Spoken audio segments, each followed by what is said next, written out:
बिस्मिल्लाहिर्रहमानिर्रहीम। अस्सलामुअलैकुम students, welcome to my YouTube channel.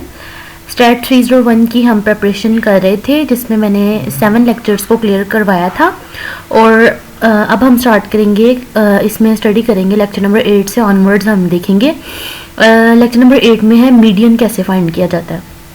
तो सबसे पहले आपको मीडियन का फार्मूला नज़र आ रहा होगा, आपने इस फार्मूले को अच्छे से जो है ना वो याद कर लेना है। एक्स मीडियन कैसे फाइंड करते हैं, L plus H over F N over 2 minus C. अब आपने इसको अच्छे से जहन में रख लेना है, ये बहुत इंपॉर्टेंट फार्मूला है। पेपर आपका इसमें से लॉन्ग क्वेश्चन के तौर पे ये आ सकता है या फिर आपसे शॉर्ट के तौर पे पूछ सकते हैं कि हम मीडियन का क्या फार्मूला है ये बता दें। इसमें देख लें, इस फार्मूले में एल जो है ना ये आपके पास लोअर क्लास बाउंड्री है, एच आपके पास हाइट होती है, एफ आपके पास फ्रीक्वेंसी होती है, एन जो है ना वो टोटल नंबर ऑफ वैल्यूज़ कितनी है उसको आप 2 पे डिवाइड करते हैं, और जो सी है ना वो आपके पास क्यूमुलेटिव फ्रीक्वेंसी होती है। नेक्स्ट हम जब ना एक एग्जांपल को देखेंगे फिर आपको जो ना अच्छे से समझ आ जाएगी। बहरहाल आपने इसको अच्छे से याद कर लेना है। देखिए एक एग्जाम्पल दी हुई है। अब इसमें क्या कहते हैं, एग्जाम्पल में आपको इंटरवल्स प्रोवाइड किए हुए हैं, क्लास बाउंड्री बना के दी हुई है, ठीक है, और आपको फ्रीक्वेंसी गिवन की हुई है 2, 4, 14 और इसके बाद जो है ना वो 8, 12 2। अब करना क्या है आपने, ये देखें क्यूमुलेटिव फ्रीक्वेंसी गिवन की हुई है, बिल्कुल अगर ना की हो तब भी आपने बना लेनी है। इसको कैसे बनाते हैं, आपके पास जो फ्रीक्वेंसी है मैंने बताया था आपको, इसको आप एज इट इज लिखेंगे फर्स्ट वाली को, फिर इसमें जो है ना ये वाले 4 को ऐड करेंगे तो आपके पास आ जाएगा 6।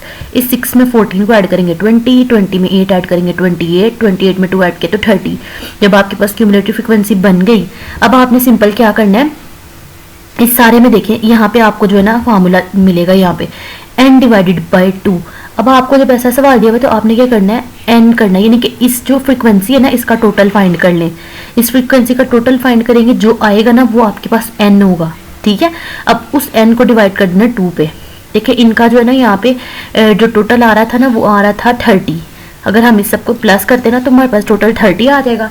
उसको आपने 2 पे डिवाइड किया तो आपके पास आ गया 15। ये देखिए उन्होंने बताया हुआ है कि n 30 था, जब आपने n डिवाइडेड बाई 2 किया तो आपके पास क्या आ गया, 15 आ गया, ठीक है। तो यहाँ पे आपने लिखा n डिवाइडेड बाई 2 की जगह 15 माइनस, अब यहाँ पे 6 हमने कैसे लिया है, ये जो आपके पास टेबल है इसमें देखें आपके पास सबसे हाईएस्ट फ्रीक्वेंसी कौन सी आ रही है, वो 14 है। फ्रीक्वेंसी वाला टेबल देखना, इसमें हाईएस्ट क्या था, 14 था, तो 14 है आपके पास। अब ये वाली जो पूरी की पूरी रो है ना आपने इस रो को सेलेक्ट कर लेना, ठीक है। अब आपने कौन सी रो ले लिया, ये वाली, ठीक है, ये वाली सारी आपने इग्नोर करिएगा आप जब जैसा भी है। इस रो को आपने ले लेना, इसमें जो है ना आप देखें कि आपके पास लोएस्ट क्लास बाउंड्री कौन सी आ रही है, लोएस्ट आ रही है 35.95। तो ये वाली आपने क्लास फ्रिक्वेंसी ले ली L प्लस H। अब ये हाइट हमारे पास कैसे आती है, हाइट फाइंड करने के लिए आप क्या करते हो, जो आपको गिवन की होती है ना इंटरवल्स, आपने इसमें 33 में से माइनस कर दें आप 30 को, 33 में से 30 को माइनस करेंगे तो 3 आ जाएगा, ये आपके पास आ गई है हाइट, ठीक है। फिर आपके पास f क्या, f आपके पास होती है फ्रीक्वेंसी। इस पूरी लाइन में आपके पास जो है ना फ्रीक्वेंसी क्या आ रही थी, 14 आ रही थी, तो 14 को नीचे रखेंगे, ये आपके पास f है। सिंपल है, आपने जब आपको पता चल गया, अब यहाँ पे जो ना ये पता 6 जो है ना वो कैसे आता है, तो आपने जो सी लाइन सेलेक्ट की होती है ना उससे अपर वाली क्लास फ्रीक्वेंसी में अपर वाली वैल्यू लेते हैं, वो आपके पास क्या होती है, वो आपके पास होती है क्यूमुलेटिव फ्रीक्वेंसी की वैल्यू, यानी कि सी की वैल्यू। तो होप सो आपको समझ आ गई होगी कि हम मीडियन को कैसे फाइंड करते हैं। सिंपल है, आपने वैल्यूज को पुट करना है। और एक और बात, यहाँ पे जब आप 15 में से 6 को माइनस कर लेंगे 9 बचेगा, उस 9 को पहले 3 से मल्टीप्लाई करिएगा। इसको पहले मल्टीप्लाई करते हैं, बाद में आप डिवाइड का ऑपरेशन परफॉर्म करते हैं। अगर आप पहले डिवाइड कर लें बाद में आपके पास मल्टीप्लाई करने से आंसर में जो है ना वो प्रॉब्लम आ सकती है, एरर आ सकता है, ठीक है, आपका आंसर इनकरेक्ट सही नहीं आ सकता। लिहाजा हमेशा पहले मल्टीप्लाई किया करें बाद में डिवाइड किया करें। ये सारा कॉन्सेप्ट था आपका इसमें। उसके बाद ये सिमेट्रिक कर्व बताया हुआ, सिमेट्रिक मैंने आपको बताया ऐसी होती है, ऐसी आपके पास कर्व होगा जिसमें आपकी दोनों साइड्स इक्वली डिवाइड हो जाती हैं, ठीक है। तो आपके पास सिमेट्रिक में क्या होगा, मीन, मीडियन और मॉड ये तीनों एक दूसरे के इक्वल आ रहे होंगे।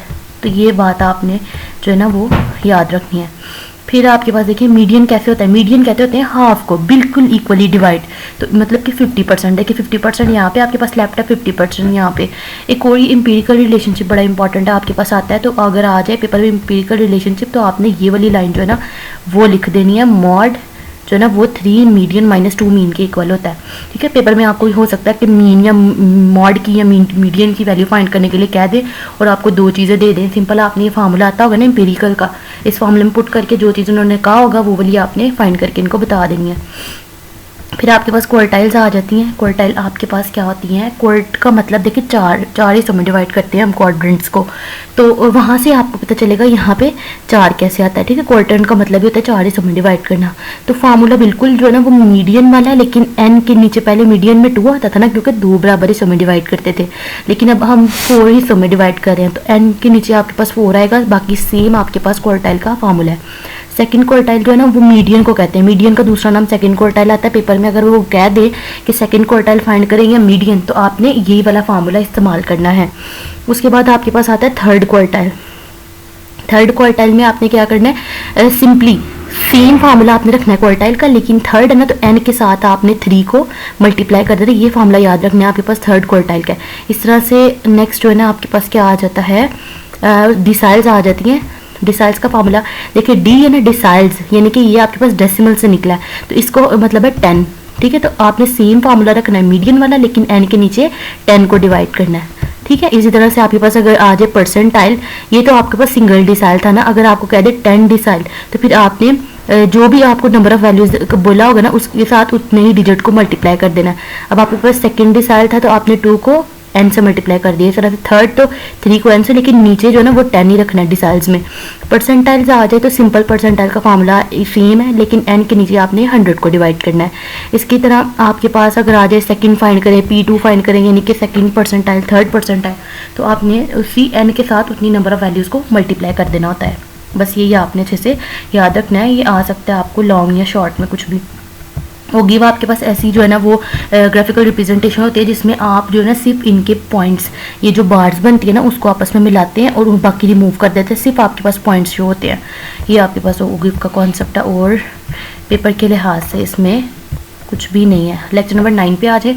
इसमें आप देखिए ज्योमेट्रिक मीन क्या होता है, मीन की वैल्यू आपने फाइंड करनी है, सॉरी ज्योमेट्रिक मीन फाइंड करना है। तो उसके लिए आपका जो है ना ग्रुप डाटा का अनग्रुप डाटा का फार्मूला होता है g equals to under root. ये अंडर रूट के साथ यहाँ पे n भी है, यानी कि ये बताता है कि अंडर रूट आप कितनी नंबर ऑफ वैल्यूज़ का ले रहे हैं। ठीक है, और बीच में आपके पास x1 x2 x3 ये आपके पास गिवन सेट्स होते हैं, वैल्यूज़ होती हैं। ठीक है, फिर आपने कोई फार्मूला याद करना है जो है ना ज्योमेट्रिक मीन का। ये भी फार्मूला आपके पास अनग्रुप डाटा का है, यानी जब फ्रिक्वेंसी गिवन नहीं होगी। Anti log summation log x over n। ठीक है, यानी इसमें आप लॉग भी लेते हो। एग्जाम्पल को देख ले, आपने क्या करना है, वैल्यूज़ गिवन की हुई कह दे ज्योमेट्रिक मीन फाइंड करना है। सबसे पहले काउंट करें वैल्यूज़ कितनी है। टोटल वैल्यूज़ आपके पास है 9, यानी अंडर रूट के ऊपर n की जगह क्या आ जाएगा 9। उसके बाद फिर आप सारी वैल्यूज़ को आपस में कर दें मल्टीप्लाई जब कर लेंगे उसके बाद आपने क्या करना है, कैलकुलेटर के ऊपर आप बेशक अगर कर रहे हैं तो इसका 1/9 ले, यानी कि अंडर रूट 9 का क्या मतलब होता है, अंडर रूट 9 का मतलब होता है 1 डिवाइडेड बाय 9। ठीक है, अब ये ज़रा आप लोग जो है ना देख लीजिएगा इतना हाथ मुझे ये चलाना नहीं आता। बहरहाल आप ये देख लें, फार्मूले में सिंपल वैल्यूज पुट करेंगे, समेशन लॉग x, आपने सम फाइंड कर लेना है x का। ठीक है, या एक तो ये तरीका ना जो ऊपर बताया इन्होंने, या फिर एक ये तरीका है। अगर आप ये कर लेते तब भी आपका करेक्ट आंसर आएगा, इस तरीके से कर लें तब भी। समेशन लॉग x, पहले x जो उन्होंने गिवन किया हुआ है वो उसका कॉलम बना ले, और उसके साथ आप क्या फाइंड करें, समेशन उसका लॉग x फाइंड कर ले, यानी कि 45 को लॉग ले कैलकुलेटर से, 32 का 37 का, जब सारे लॉग आ जाए उन सब का सम ले लें। इसका जो फाइनल सम आया 14.3870 आया, तो उस लॉग को आप ऊपर रखें और डिवाइड कर दे n, यानी कि नंबर ऑफ वैल्यूज 9 थी। डिवाइड करके बाद में आपने इसका क्या लेना है, एंटी लॉग। ये जो वैल्यू आ जाए उसका क्या लेना है, फार्मूले के मुताबिक एंटी लॉग। आपने शिफ्ट प्रेस करके फिर आपने लॉग प्रेस करे तो एंटी लॉग आ जाता है। तो इस तरह से आपका ये हल हो जाएगा। ये था अनग्रुप डाटा के लिए। अब ये जो फार्मूला है ना ये आपके पास है ग्रुप डाटा के लिए, एंटी लॉग फाइंड करना हो, सॉरी ज्योमेट्रिक मीन फाइंड करना हो, तो उसका formula anti log summation f log x over n। मैंने बताया वह ग्रुप डाटा की पहचान होती है, फ्रीक्वेंसी गिवन होती है तो उसका f भी बीच में आएगा फ्रीक्वेंसी का। तो ये वाला फार्मूला आपने याद कर लेना, टेबल की फॉर्म में आपको गिवन किया होगा डाटा। तो अगर x की वैल्यू ना दी हो, मिड पॉइंट ही ना दिया हो, सिर्फ आपको दे दिए ये 2 कॉलम, तो आपको कैसे पता चलेगा कि आपने क्या करना है? तो आपके पास x होगा तो कुछ समझ आएगी ना। तो आपने क्या करना है, इन दोनों को आपस में जमा करके 2 पे डिवाइड करना है, तो x वाला कॉलम आ जाएगा। इस तरह से 33.0 को 35.9 में जमा करके 2 पे डिवाइड करेंगे, ये 1 बाय 1 आपके पास बनते जाएंगे। जब आपके पास x आ जाए उसका log x फाइंड करें। अब इस x वाले कॉलम को ये f वाले कॉलम से मल्टीप्लाई कर दें, तो फिर आपके पास एक नया कॉलम आएगा f log x का। अब इसका सम फाइंड कर लें और उसको डिवाइड कर दें n पे, जो आएगा आंसर उसका एंटी लॉग लेंगे तो आपके पास आंसर आ जाएगा ज्योमेट्रिक मीन का, जब आपके पास डाटा ग्रुप दो। ठीक है, ये चीज़ उन्होंने बताई हुई है यहाँ पे। और एक और बात यही है, तो ज्योमेट्रिक मीन हम कैसे फाइंड करते हैं, आपको ये चीज़ मैंने बता दी है। नेक्स्ट आ जाए हार्मोनिक मीन पे। सबसे इंपॉर्टेंट बात आपने याद रखनी है, हार्मोनिक मीन जो है ना वो रेसिप्रोकल होता है। हार्मोनिक पेपर में एमसीक्यूज के तौर पे आ सकता है कि अरिथमेटिक मीन जो है ना हार्मोनिक मीन क्या होता है, या फिर कोई भी ऐसा सवाल कर सकते हैं। तो आपने पहचान रखनी है कि अरिथमेटिक मीन का जो रेसिप्रोकल होता है ना उसको हम हार्मोनिक मीन कहते हैं। और ये आपके पास ये भी 2 तरह का होता है, एक होता है ग्रुप डाटा के लिए, एक अनग्रुप के लिए। ग्रुप डाटा के लिए तो आपने क्या करना है, अनग्रुप के लिए n divided by summation 1/x। ठीक है, ये जो ओवर है ना इसको बेसिकली हम कहते हैं, ये जो है ना रेसिप्रोकल होता है। और अगर डाटा आपके पास ग्रुप्ड आ जाए, फ्रीक्वेंसी देखें इन्होंने बताया हुआ गिवन हो, तो उसके लिए आप क्या लगाते हो, n over summation f 1/x। ठीक है, फिर आ जाता है आपके पास सवाल।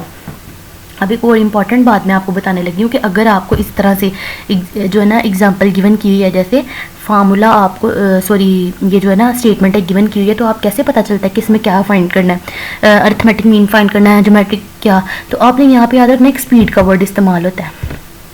जब भी स्पीड का लफ्ज़ इस्तेमाल होता है ना तो वो आपके पास क्या होता है, हार्मोनिक मीन फाइंड करना होता है। स्पीड जो है हार्मोनिक मीन के लिए इस्तेमाल होती है। और जो ऊपर मैं बता रही थी ना कि पॉइंट, वो ये कि जब आप परसेंटेजेस इस्तेमाल करते हो ना, परसेंटेज का कॉन्सेप्ट आता है ज्योमेट्रिक मीन के लिए और स्पीड का आता है आपके पास हार्मोनिक मीन के लिए। तो यहाँ पे उन्होंने जो हमें बताया हुआ कि ट्रैवल कर रहे हैं 100 माइल्स, तो ये आपके पास क्या आ रही है, कितने आ रहे हैं, 10 स्टॉप्स आ रहे हैं। तो n आपके पास क्या हो गया, 10 हो गया। ठीक है, बाकी सारे स्टॉप को आपने काउंट करना है और आप अगर 10 पे डिवाइड करते हैं तो आपके पास एवरेज मीन आ जाता है। ये तो खाली मीन फाइंड करने का ना, अरिथमेटिक मीन फाइंड करने का फार्मूला है। ठीक है, जो उन्होंने सिंपल बता दिया। एवरेज कैसे फाइंड करते हैं, टोटल वैल्यूज को डिवाइड कर देते हैं n पे। ये तो सिंपल अरिथमेटिक मीन है। लेकिन आपने अगर फाइंड क्या करना है, आपने फाइंड करना है हार्मोनिक मीन। तो उसके लिए क्या करना पड़ता है, n डिवाइडेड बाय 1/x, यानी कि जो आपके पास x का कॉलम बनेगा ना उसके आपने क्या फाइंड कर लेना है, यहाँ पे ये देखें n divided by summation 1/x, यानी कि आपने ओवर में ले जानी है वैल्यूज़ को। डिस्टेंस आपके पास 10 माइल्स था और स्पीड कितनी थी, 30 माइल। ठीक है, पर आवर। तो क्या करेंगे, डिस्टेंस का फार्मूला लगाएं, डिस्टेंस ओवर टाइम इन्होंने फाइंड कर लिया। भाई आपके पास ये वाला गिवन आ गया कॉलम। अच्छा, पेपर में ये जो ना इस तरह से सवाल नहीं देंगे, पेपर में आपको ना x की वैल्यू दे देंगे और कहेंगे हार्मोनिक मीन फाइंड करें सिंपल। तो आपने क्या करना है, उस x की वैल्यूज़ को सबको काउंट कर लेना है, उसको n रख लेना है। ये देखिए यहाँ पे n रख लेना x की वैल्यूज़ को, और जो x दिया होगा ना उसका 1/1 1/x करते जाएंगे। तो आपके पास क्या बनेगा, जैसे इस 30 को इस पे 10 पे डिवाइड किया, 35 को 10 पे, 40 को 10 पे, इस तरह से 10 को 40 पे। ठीक है, 1 ओवर में है ना, तो 10/35, फिर 30, 10/35, 10/40। ये आपके पास फार्मूला अर्थ जो है ना आ जाएगा हार्मोनिक मीन के लिए। जब आप इसका सम निकालेंगे, इसको आप नीचे रखें और डिवाइड कर दें n पे, n/1/x, तो ये आपके पास आ जाएगा हार्मोनिक मीन। ठीक है, हार्मोनिक मीन फाइंड करने का तरीका उन्होंने बता दिया। देखिए यहाँ पे x की वैल्यू जो गिवन है उसका 1/x फाइंड करें और फिर आपके पास आ जाएगा फार्मूले में वैल्यूज़ को पुट करके 40.2 मेगा जो है ना मीटर पर आवर। ये आपके पास आ जाएगा हार्मोनिक मीन फाइंड करने का तरीका। फिर आपको सेम इन्होंने ये चीज़ बताई और कहा है अरिथमेटिक मीन फाइंड करें। अरिथमेटिक मीन सिंपल होता है, आपने सारी वैल्यूज़ को जो है ना वो सम करना है और डिवाइड कर देना टोटल नंबर ऑफ वैल्यूज़ पे। इन्होंने सबको जमा किया और कितनी टोटल वैल्यूज़ थी, टोटल 10 थी, तो 10 पे डिवाइड कर दिया तो आपके पास आ गया अरिथमेटिक मीन। नेक्स्ट आ जाए, आपके पास मिड रेंज का क्या फार्मूला है। मिड रेंज आपके पास इक्वल होती है आपके पास जो मैक्सिमम पॉइंट और मिनिमम, x0 मिनिमम पॉइंट और x m मैक्सिमम पॉइंट, इन दोनों को जमा करके 2 पे डिवाइड करते हैं तो आपके पास मिड रेंज आ जाती है। इस तरह से मिड क्वार्टाइल रेंज कैसे फाइंड करते हैं, Q1 + Q3 डिवाइडेड बाय 2 करके आपके पास मिड क्वार्टाइल रेंज आ जाती है। नेक्स्ट आपके पास आ जाता है लेक्चर नंबर 10। इसमें आप देख लें क्या फाइंड करना है, एग्जाम्पल। अच्छा, हम इसमें कॉन्सेप्ट पढ़ेंगे डिस्पर्शन का।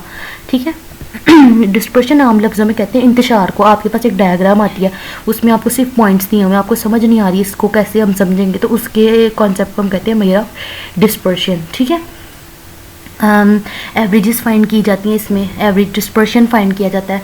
तो आपको क्या एग्जांपल देते हैं, आपको जो ना एग्जांपल दी हुई है, आपको दी हुई हैं, ये क्या कहते हैं इसको, इंटरवल्स गिवन किए हुए हैं और आपको दो वैल्यूज़ दी हुई हैं एक्स और वाई। एक्स वाई नाम दे दें, x1 या x2 नाम दे दें, आपकी मर्ज़ी है। बहरहाल आपके पास जो है इसका सम आ रहा है 60 और b का, एरिया b का भी सम आ रहा है 60।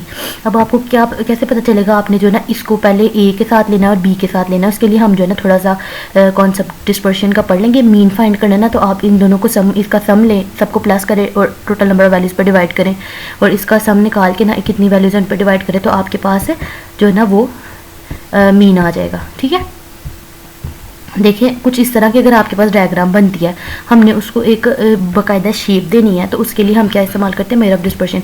ए और बी के लिए, ये बी के लिए शेप है और ये आपके पास ए के लिए जो ना शेप बन रही है, दोनों के लिए। नेक्स्ट कॉन्सेप्ट है ना वो देखें रेंज है। रेंज आपने क्या करना होता है, ये देखें मैक्सिमम वैल्यू में से मिनिमम को माइनस कर देना तो रेंज आ जाती है। 2 नंबर का शॉर्ट है, इंपॉर्टेंट है, आपने कर लेना है। फिर आपके पास मिड रेंज अगर आपने फाइंड करनी है, उसके लिए क्या करना पड़ता है, देखें यहाँ पे है आपके पास XM minus x not divided by 2। तो ये मिड के लिए वैसे रेंज फाइंड करनी है तो XM माइनस एक्स नॉट होता है और मिड रेंज के लिए XM माइनस एक्स नॉट को 2 पर डिवाइड कर देते हैं। ठीक है, उसके बाद आ जाता है आपके पास coefficient of dispersion, most important, ये बड़ा इंपॉर्टेंट कॉन्सेप्ट है, आपने इसको याद रखना है, शॉर्ट के तौर पर आ सकता है XM minus x not divided by XM plus x not. ये फाइनल रिजल्ट याद रखना है, ये चीज़ आप छोड़ सकते हैं, सिर्फ इस चीज़ को आपने याद रखना है कि मिनिमम में से मैक्सिमम को माइनस करके प्लस करके, ये आपके पास है कोफिशिएंट ऑफ डिस्पर्शन। अच्छे से इनके नाम याद रखने हैं आपने। क्वार्टाइल डेविएशन आ जाता है, ये भी बहुत इंपॉर्टेंट है, ये आपके पास जो है ना ये बड़े इंपॉर्टेंट पार्ट आ रहे हैं। Q3 minus Q1 divided by 2, ये आपके पास होता है क्वार्टाइल डेविएशन फाइंड करने का फार्मूला। ठीक है, इसका सेकंड नाम जो ना वो सेमी इंटर क्वार्टाइल रेंज भी है, ये पेपर में MCQ के तौर पे आ सकता है। ठीक है, Q3 और Q1 कैसे फाइंड करते हैं, बहुत आसान है, पीछे आपने पढ़ा होगा। Q3 कैसे फाइंड करते हैं, L plus H over F 3N over 4 minus C, और जबकि Q1 कैसे आता है, L plus H over F N over 4 minus C।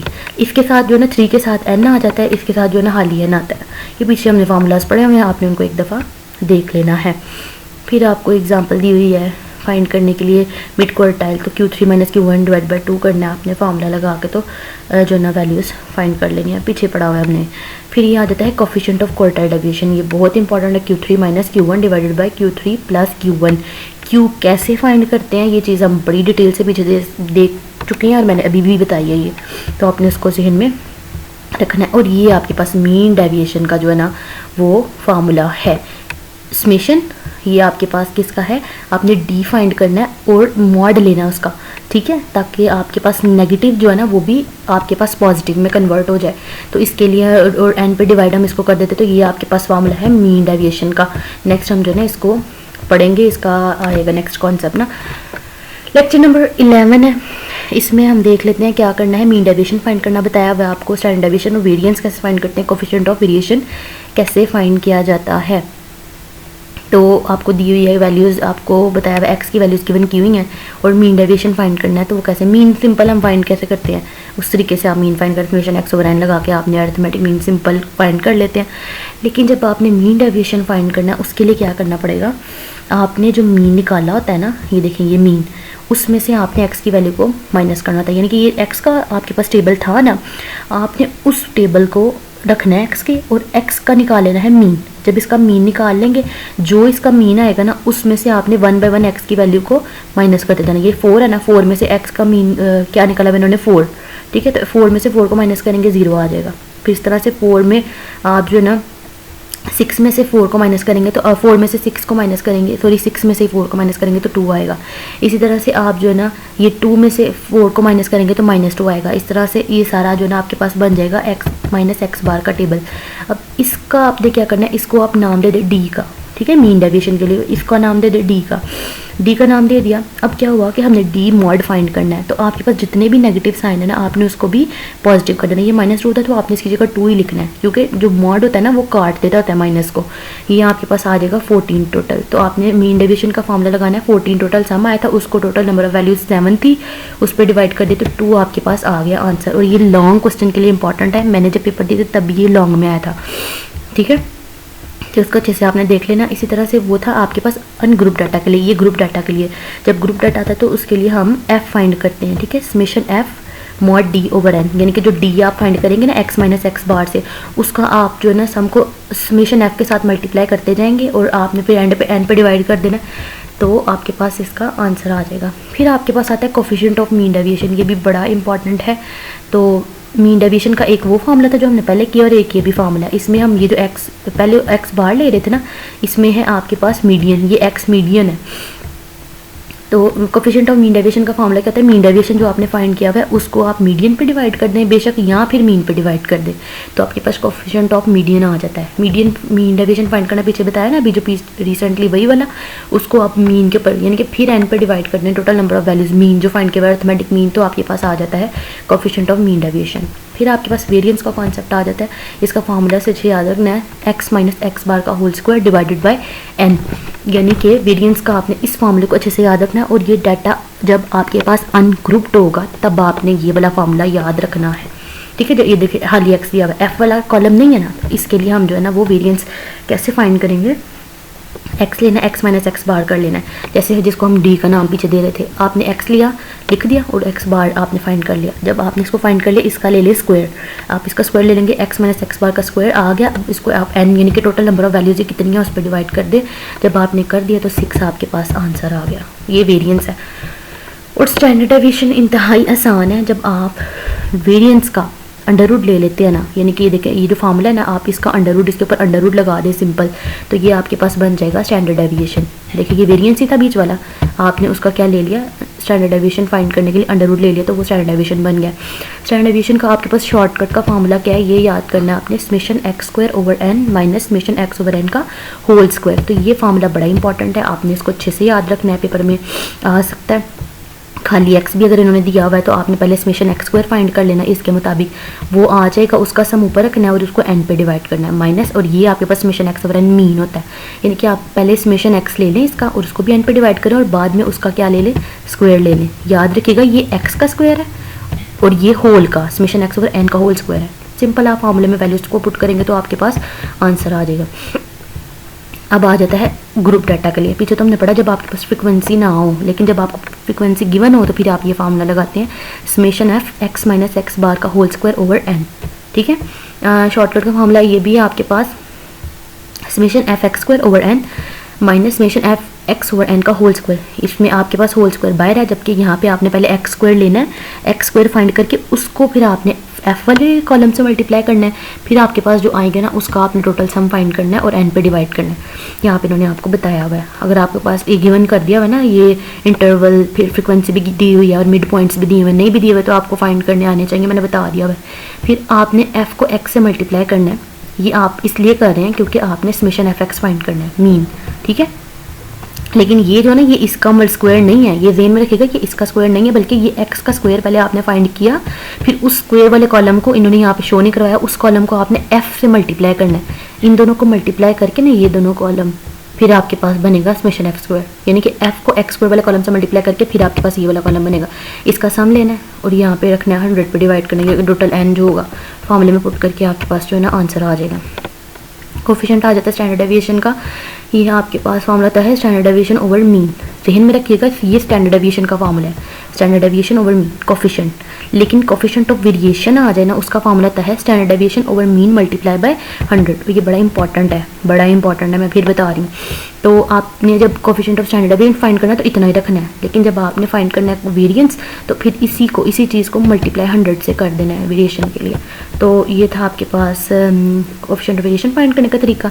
अभी एग्जाम्पल दी हुई है, इस तरह से भी आ सकता है, उन्होंने बताया भी है आपको कि क्या चीज़ क्या है। ये देखिए स्टैंडर्ड डेविएशन बताया हुआ है क्या है और आपके पास मीन क्या हुआ है। तो ये 4 स्टैंडर्ड डेविएशन है, ये नीचे जो है ना ये मीन है और मल्टीप्लाई 100 से कर देंगे तो ये आपके पास आ जाएगा कोफिशिएंट ऑफ वेरिएशन फाइंड करने का तरीका। दूसरा भी इन्होंने यहाँ पे बताई हुई है, वैल्यूज़ दी हुई हैं कि 28 जो है ना आपके पास ये क्या है, स्टैंडर्ड डेविएशन है, 75 मीन है, मल्टीप्लाई आपने 100 से किया तो आपके पास सेकंड कंट्री के लिए भी परसेंटेज आपने फाइंड कर लिया। सेम ये नीचे वाला जो क्वेश्चन है ये उसी पैटर्न के ऊपर हुआ, बस आपने इसको जो है एक दफ़ा रीड कर लेना, आपको समझ आ जाएगी। मेरे ख्याल से आज के लिए जो है इतने लेक्चर काफ़ी हैं। वीडियो बहुत ज़्यादा लंबी हो जाती है, फिर आप लोग वॉच नहीं करते, तो यहाँ तक आपका जो ना आज हमने कवर कर लिया है। बाकी जो ना हम इंशाल्लाह नेक्स्ट वीडियो में करते हैं कवर। ये आपकी मिड टर्म की प्रिपरेशन है। मिलते हैं नेक्स्ट वीडियो में। अल्लाह हाफिज़।